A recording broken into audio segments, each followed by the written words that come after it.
All right, this is a song. In the summertime, I have the good fortune of making my residence in my vehicle, which is also parked out front. It's a blue Dodge Caravan, the one with the bike rack on the back. The bike isn't really coming in very handy at this stage of the tour. It's kind of just gathering snow. It's looking more and more like a Christmas ornament every day back there.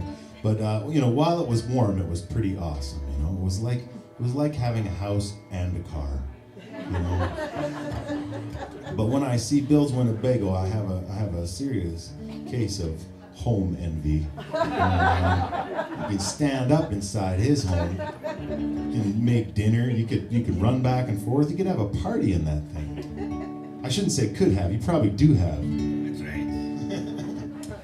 This is a song about a time back before I was lucky enough to live in my van, and I thought it would be a good idea to tour across the country by that lovely chariot that we like to call the Greyhound bus. I don't know if anybody here has done any hard time on the Hound. Anybody? All right, we got a few.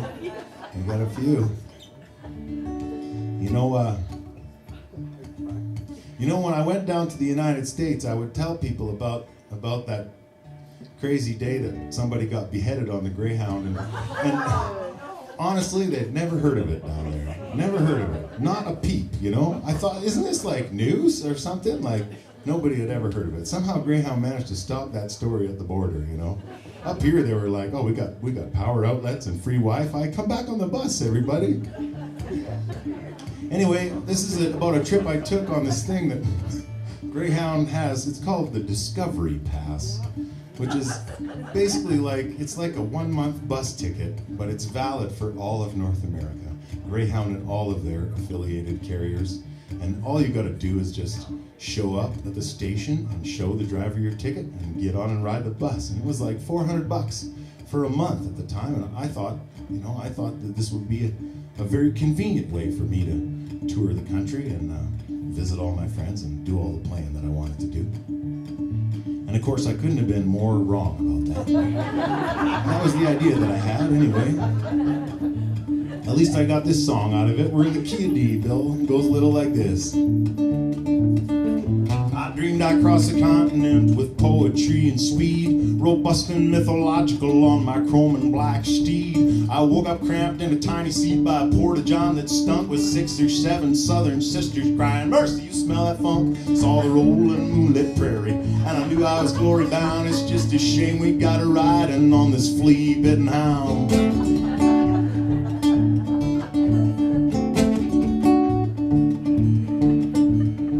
Awakened by the singing of some drunk old nappy head. Someone said shut up, and that pissed off that sketchy dread. He voiced his indignation to anyone who'd hear. None but the righteous shall survive, he said as he cracked another beer and stumbled off the bus in Windsor. Thinking he was in Detroit, the driver would be as unforgiving as the Border Patrol boys. Here's where it really starts to take a turn for the worse.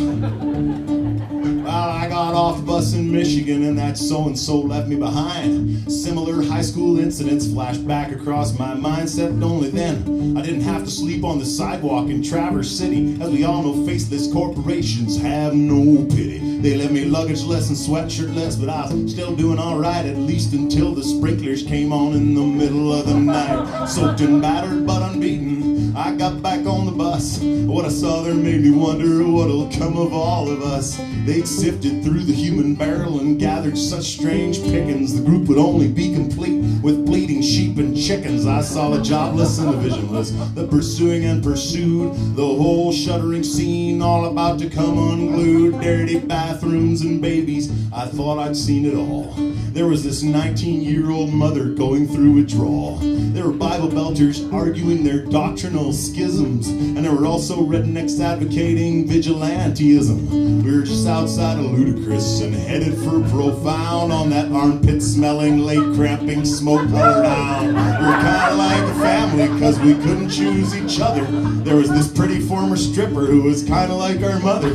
She started sharing food and stories, made us all get along. And for a while, even the size of my seat didn't seem so wrong. I could take all kinds of people, bad parenting aside, at least until we took our shoes off, you could say I enjoyed the ride.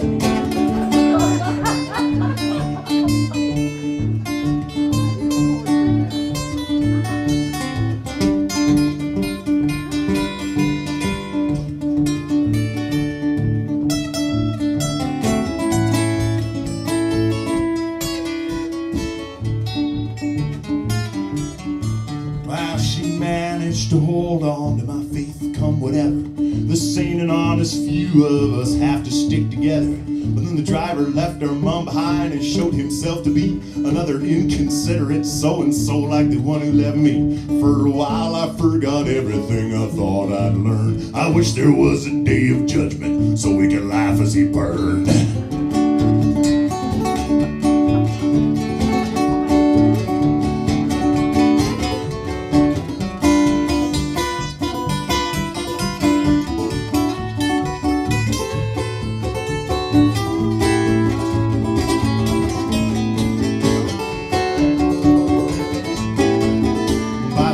We reached Vancouver, it was all that I could do, not to jump up and start singing songs to that oceanic blue.